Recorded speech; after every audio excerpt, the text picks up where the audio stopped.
So, good morning, good afternoon, or good evening, depending on the time of the day that you are watching this particular podcast. And thanks a million for joining us today for the Success Series. This series gives me the opportunity to talk to amazing business owners about their businesses. So, I'm going to ask about what's worked for them maybe in the past, what challenges they've had, what innovations and technology and so on might be affecting the industry. So without further delay, I'd love to introduce you to our guest today, who is Lesa Malone, the co-founder of Brady Management Group. Lesa, you're very welcome. Thanks a million, Des. Delighted to be here. Hopefully I can add some value. Absolutely. And it's good to see that you're in one piece after the storm over the weekend. Absolutely. Everybody was worried about it. We had a tree down in our garden, which is a regular occurrence every storm. So we had a bit of clean. We weren't too bad. I suppose this side of the country we weren't too bad. I think the west got it more. Yeah.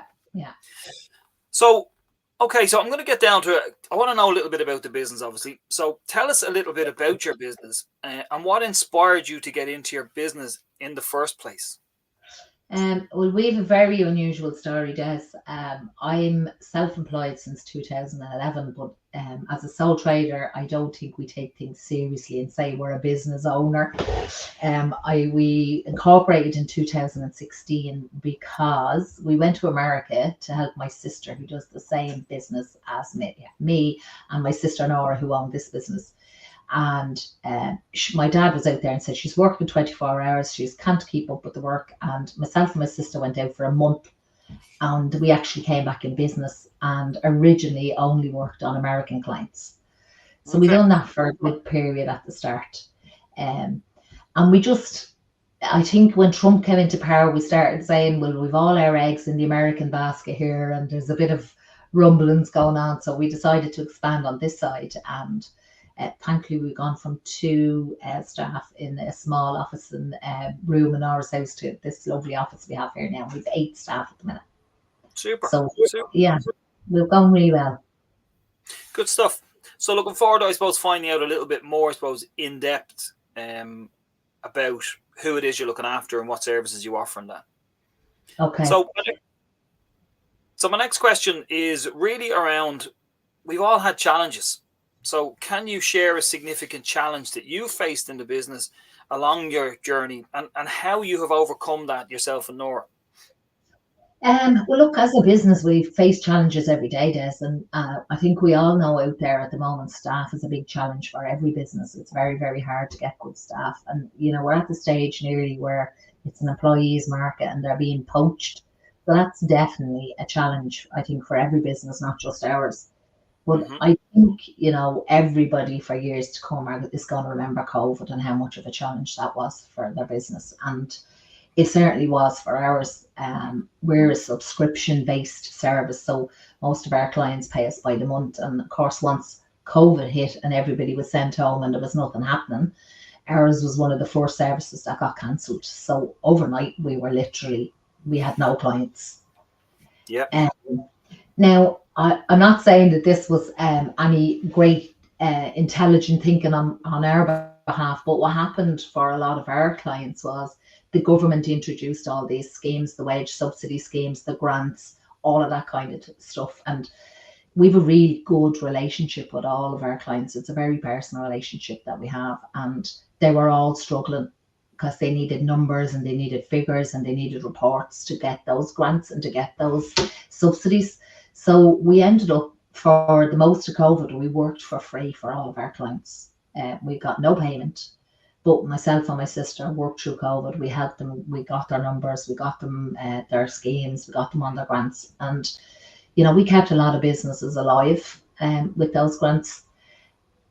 In saying that, when we did come back online and when we did get our clients back on subscription service, they compensated us then because they knew we put a lot of hard work in and a lot of time in to keep their business and keep their business off the ground. So that was certainly a challenge. I think everybody, including ourselves, were extremely worried through COVID. But I think, with any challenge, especially when you're in business, it's not a case of giving up. It's a case of, finding the solution, working your way around to keep going. And I think that's the same for any business owner. Yeah, very, very similar to the coaching industry at the time, obviously, because again, subscription-based model. One of the first bills to go, along with your own bill, was the Yeah, coaching yeah, subscription, because yeah, people, just as you say, business dried up. But I think yeah, it was very much a case of doing exactly what you've said, and the good businesses did that. They were able to pivot, they were agile, they were able to support their clients, even if it wasn't on the same terms as before.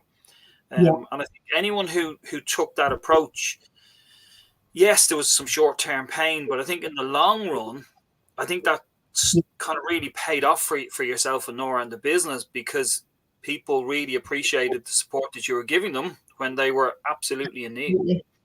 Yeah.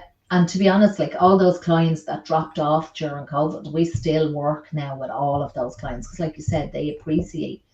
I think we do pride ourselves on being invested in our clients' business. So we do class ourselves as a business finance partner. So we look at everything in their business overall to try and help them stay above board. To cut costs, to be lean, to be agile as well. So they knew that was the case, and like I said, they did stick with us, and they really appreciated that support. So. And tell me, was there anything else then which COVID threw up, which changed the way you look at doing business with people? Not really that much. Like we always had from the get-go, we always had a really personal relationship with our clients. We are a small family-run business.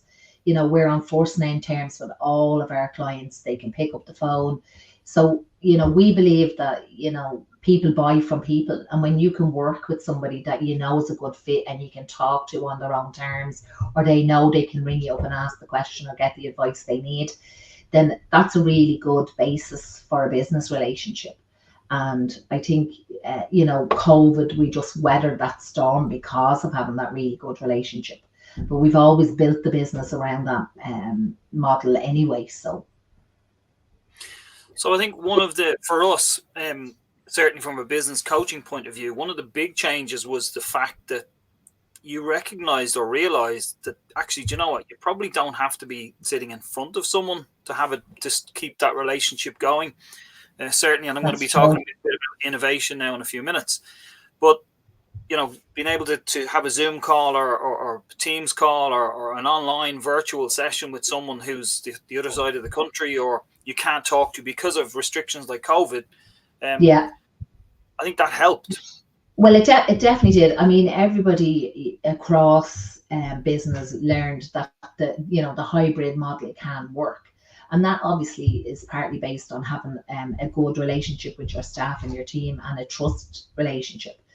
In fairness, we were already set up for remote working. All of our staff can work from home, so thankfully. Now, obviously, we did need a little bit more technology and security around that when COVID hit, but we were set up for that.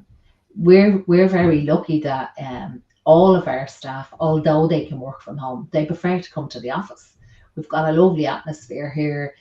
Everything's at your hand, and there's a lot to be said for, I suppose, especially women in business or mothers, doing childcare and everything else, that they have the option to work at home or do that remote working. I know for me, Des, anyway, I'm very bad at technology. So I definitely learned a lot about technology and Zoom. And look, a lot of people have stayed with that model.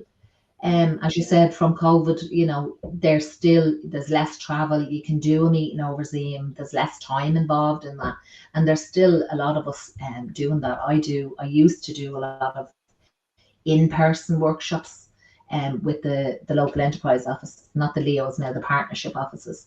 And now a lot of that is done over Zoom. I have this room set up. I set this up during COVID so we could continue doing those workshops. And I still do them that way now. So yeah, very good. Very good. So let's stick on the theme of innovation. And my question really is, what role does innovation play in your business, and how do you foster it within your team? Well, look, again, when we talk about challenges or overcoming them, I mean, you're always going to have to innovate to be in business, and you're always going to have to keep up with the latest technology and the latest software and the latest things that are out there. We believe in obviously upskilling our staff and training our staff, and we do that, no matter what comes out or what new software comes on board or whatever. And look, there's so much out there now that can automate stuff in your business, workflows, onboarding team, auto entry is a big one for us now, where it can enter a lot of the stuff that you don't have to do manually. So, like, as everybody knows, if you don't keep up with what's happening or keep current with what's happening, then you're just going to end up, we're always going to be pivoting, we're always going to be learning, we're always going to be agile. Otherwise, you'll just stand still and you won't move forward. So, yeah, particularly in the kind of the bookkeeping administration area, I've seen apps where you can, like, on your phone, take a photograph of a receipt. Yeah, and the technology. There's a lot of the cloud-based versions. Ouch! Yeah, it's amazing. Yeah, it's amazing. So the client can download the software onto the phone. They can take a picture. They can upload the receipt. A lot of people don't know this, but Revenue actually have an option for you to do that on their website. And I don't think half the people know that it's available there. It's an expense tracker, very same thing. That will upload. They'll store your paperwork, so you don't have to store it. As you know, we've to store that sort of paperwork for 6 years. But if you upload it through the Revenue expense tracker, then you don't need to store that paperwork any longer. Once that storage legible is and they can see it and read it well. So, yeah. Yeah, storage is, as you can see from mine here with paperwork. We're still a bit old fashioned here, Des. We print and store paperwork. I'm not 100% confident in a digital thing. And look, what I always tell my clients is, if it's printed, if it's in a folder, if Revenue do come along in 6 years' time and say, can I have a look at your paperwork for 2023?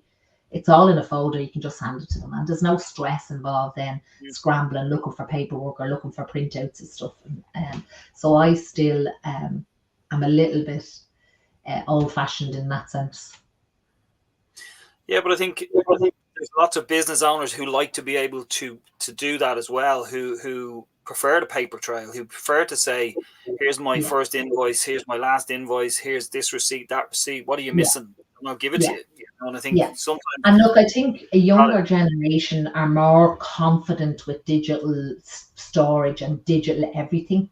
They're way more confident than we are at that. So I think they would, say to me, oh, I'll be happy storing it digitally. I'll be able to find it. I'll be able to do it. And like, if you're that way inclined, absolutely. But I'm definitely the older generation. You'll have to start being agile there as well.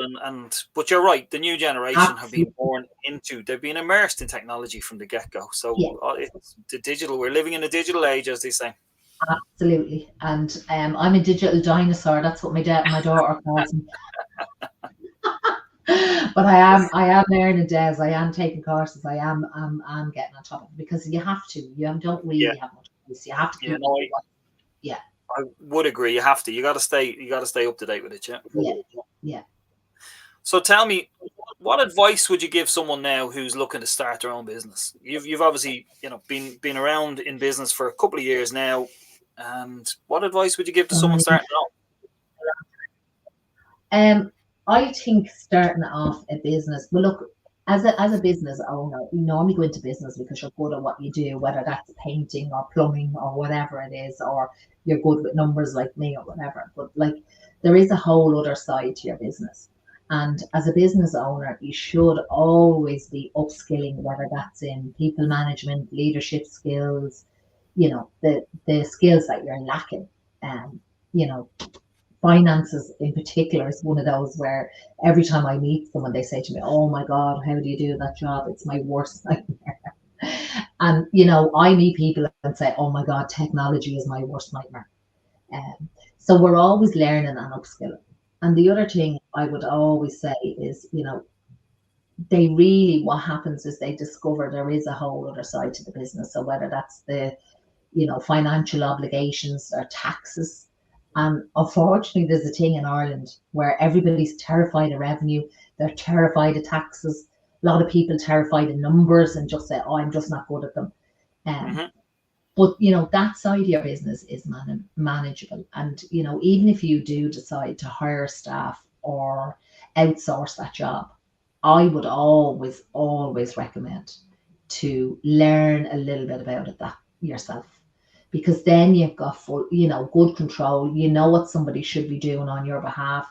You know what your staff should be doing. You know what deadlines should be met.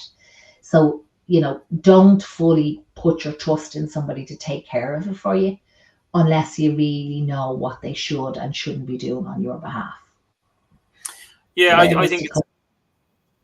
Yeah, I think it's you started that with a really, really valid point. People generally open businesses because they are good at doing something, or they enjoy yeah, doing something. yeah, And whether it's yeah, carpentry, or that's hairdressing, or it's beauticians, or it is accountants, whoever it is, you generally start a business because you are good or you enjoy doing something. But absolutely. you follow that up really well by saying there's gaps. And there's gaps in your knowledge, there's gaps of your understanding. And again, I suppose it's sometimes we don't know what we don't know. So Absolutely. Yeah, so you mentioned a absolutely. few of them there, like your people upskilling, yeah, how to Yeah. become a leader, because If you're as taking on staff and managing staff, it's not something that comes naturally to us. So, I've upskilled in leadership skills and staff management and stuff like that. And I think, a lot of the younger generation starting out think that if you're running your own business, you're your own boss and you'll have loads of time and you'll have loads of money. And they don't realize it's really, really hard work, a lot of commitment, a lot of longer hours. And it's tough running your own business. And yeah, you do have to work hard at it. Lisa, I'm just going to check my surroundings here to see if you've got a microphone or a little kind of a secret kind of recording device in my office, because that's exactly what I say to people. It's funny, people think it's easy. People think it's this handy, easy life of a business owner, and yet it isn't. The No, first person no, up in the morning, the last person to go to bed, the last person to get paid. It's a absolutely. stressful job. It certainly is. And, here's a good example, Des. We don't work Fridays. We operate a 4-day week here. But all the staff are at home on Friday, and myself and Nora do be working. And every Friday we say there's definitely something wrong with this picture here. Yeah, But that's yeah. just the nature of the business. The owner's always going to be the one who takes up the slack or has that extra responsibility or the worries about forward planning and all of that kind of thing. And a lot of people, I suppose, don't realize how much is involved in that when they're starting out. So you're summing up what you've said then. If you're starting up a business, be careful of the areas that you're not 100% sure on and get advice. And as you said, either bring it into the business or outsource it to someone who can do it for you. Yeah, yeah, absolutely. And look, we're all learning. I mean, I'm in business. I'm doing accounts and finances and payroll for over 20 years now, Des. But I'm still learning all the time. You're still upskilling, you're still keeping abreast of what's happening out there. And, I use mentors and coaches for me. And, it's a really good way now if you're starting a business and you are, as you said, there's gaps in the knowledge or skills there or something you need to learn. It's a really good way of reaching out to a coach, reaching out to a mentor and getting that help. Yeah, absolutely. Yeah. So I'm going to move on to my next question. And you've kind of mentioned the stuff that you've been doing maybe over the last few years. So where do you see that going? What future trends do you see in the industry? And how Well, is the look, business preparing for that? yeah, look, what you said there, as well, and as we're in a digital technology age here now, and there's an awful lot of young people leaving school, and they have the attitude, oh, I'm not going to be in a job for 30 years working my guts off like you do. I'm going to make easy money and sell stuff online or be a blogger or an influencer. And, that is absolutely available to them now with the digital world that's out there. We are in digital world, we do need to come up. I think for businesses like ours, advisory is a big part of that now. And that can be done really well online. There's webinars online. You can be part of a membership. There's group coaching available. They go and do training online.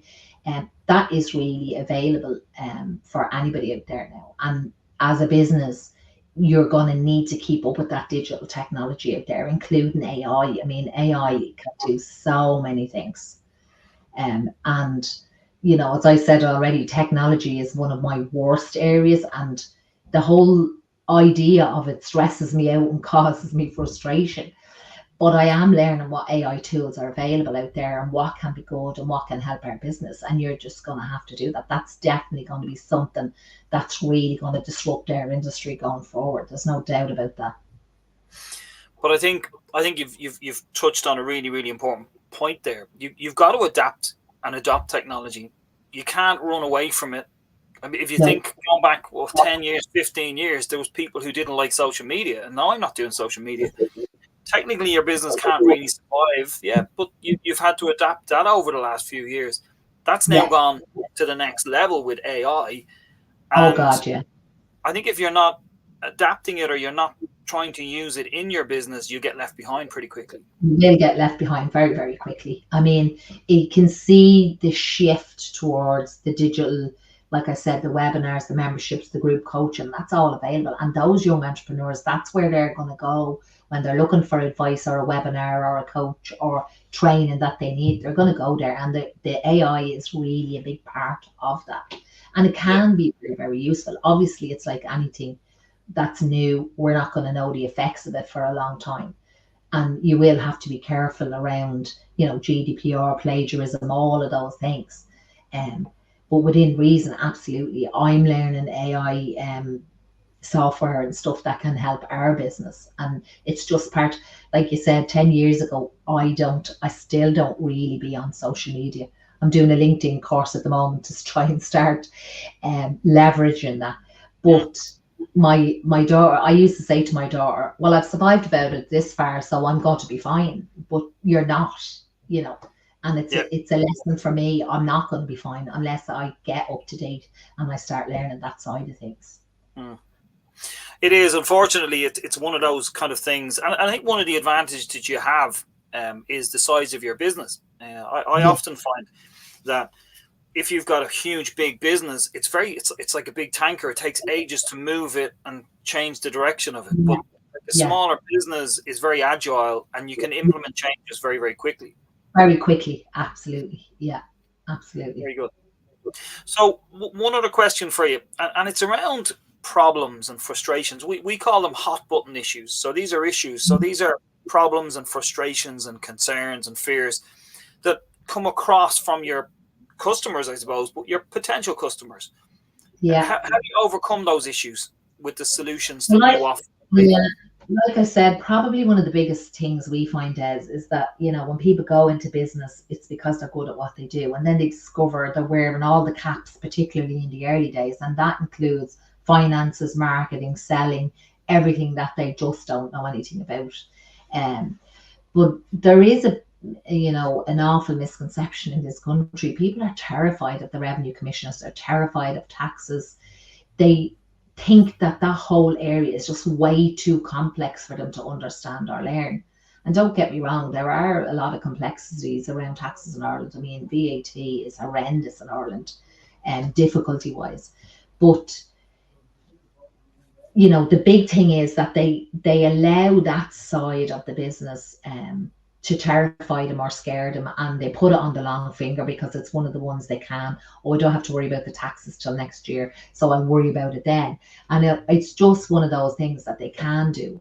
But I think the biggest problem that comes from that is then they end up in a mess, with falling behind with deadlines, falling behind with filing tax returns, falling behind with their figures, falling behind with their numbers, and they end up in a situation where they're being reactive all the time or under a lot of stress, can't sleep at night, and there's also, the issue for them where they don't know their numbers and they don't know their figures, and they're saying, well, I'm managing to survive, but I'm not really sure if I'm actually making any money here or if this really is a viable business. And the other side of that is they can't forward plan, look at the future. will I be able to get a loan? Will I be able to get funding? Unless they know those figures and numbers are accurate and up to date and in real time. So really, my daughter who used to work here, and she used to say to me, how come every client you get is in a mess? And I said, that's just the nature of what we do. And people come to us when they're in a mess. My advice would be, to do it right from the start and go at the start so that you don't end up in that situation in 2 years' time where, you have revenue breathing down your neck, or you might have a sheriff knocking at your door. So we really, really encourage and are passionate about in our business is about educating our clients and training them right from the start to get those processes in place, to learn that side of the business with our guidance and our support, obviously, as well. And then they don't find themselves in that situation 2 years down the road. So it's working with people on a regular basis rather than just a one-off, once or twice a year to sit down and try and get my figures sorted and my paperwork sorted and my invoices and my receipts and all that type of stuff. So you offer a monthly kind of service or program that keeps people on the straight and narrow to avoid those challenges with revenue or sheriffs or anything. Yeah, right from the start, Les. Right from the start, we hammer that home all the time.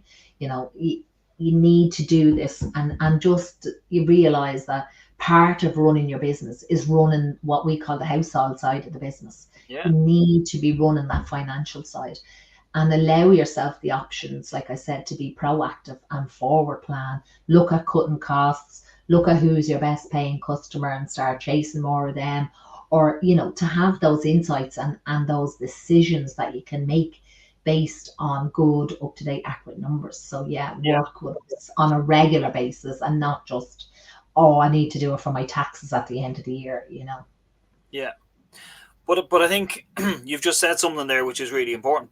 Some people love the numbers and love to track their figures. And some people hate to track the figures. But the reason is exactly the same. The figures don't lie. So for people who are doing well and confident around their numbers, they use those figures and they make really, really good decisions. Absolutely.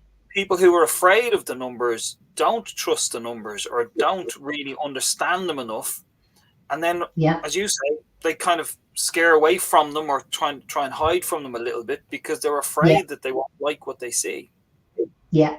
And then when you're in that position, as well, a lot of your decisions, like you said, are based on guesswork.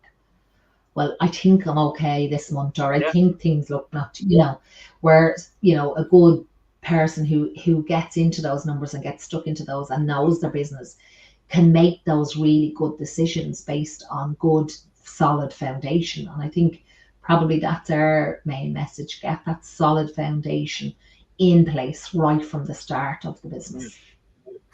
Yeah, and look, you mentioned workshops and programs that you're running. I've been running a program this year, actually, profit acceleration workshops and webinars. And before you can do anything about making more money, really, you've got to understand, like, how do you work out a price? If you're buying in at this and you're selling it out at that, how do you work out what the actual margin you're making? And it's amazing the amount of business owners and in business a long time who don't fully understand how to work out the proper cost price. Sorry, the retail price is based on the cost price to give them a proper margin that they're looking for. And I think that's part of one of the other things we come across on a regular basis. Sorry, you're dead right. And one of the other things we come across on a regular basis is a business that does start and then they grow exponentially really, really quickly, or their business explodes and they're fighting for to keep up with that demand. And then the finances get out of control because, again, it's one of those that can be pushed to the back burner a little bit because they're scrambling to keep up with everything else. And then they find again that the finances have got out of control and things are in a mess. And it's really important that you keep a grasp of that or keep that control there while you're expanding and while you're growing. Look, hugely important. Lesa, we've believe it or not, we've come to the end of it. It's hard to believe that we've come to the end of this interview. It's been a brilliant interview. Loved having you on. For anyone who's listening, reach out to Lesa and the team at Brady Management, and they will keep you on the right track. Global. Absolutely. Global, Brady Management Global. That's because we started in America, yeah. That's right, yeah, you said that. And look, yeah. just to wrap up, Des, a lot of people think we're too big of a company because that name is there, the global name. We're a small company. We work closely with our clients, so absolutely reach out and we can tailor a solution to match their situation and the stage they're at in their business. Good stuff. Lesa, thanks a million again. Thanks a million, Des. I'll be posting some of the information, obviously on some social media platforms, so we'll have to get you onto some social media platforms to have a look at them. Yeah. It's been great having you and wishing you all the success in the world over the next couple of weeks, months, and indeed years. Thanks a million, Des. Take care. Thanks.